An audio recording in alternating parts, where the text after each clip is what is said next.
بسم الله الرحمن الرحیم. حضرت ابی بن کعب رضی اللہ تعالیٰ عنہ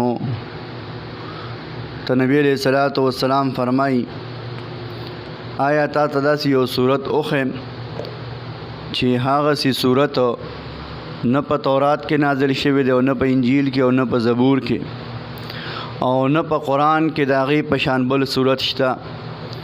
ابی بن کعب رضی اللہ تعالیٰ عنہ فرمائی جی حضور بالکل راته وښیه. نبی علیہ الصلوۃ والسلام ورته فرمائی ته په مانځه کې قرأت څنګه کې؟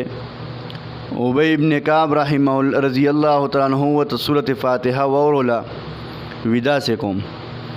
نبی علیہ الصلوۃ والسلام ورته فرمائی قسم می دی په هغه ذات باندې د چا په قبضه کې چې زما ساده په تورات په انجیل او په زبور کې او په قرآن مجید کې د سورۃ فاتحه غونتې صورت بل نه دی نازل شوی، یعنی د ټول نه زیات فضیلت والا بهترین صورت چې کوم دی هغه سورۃ الفاتحه دی.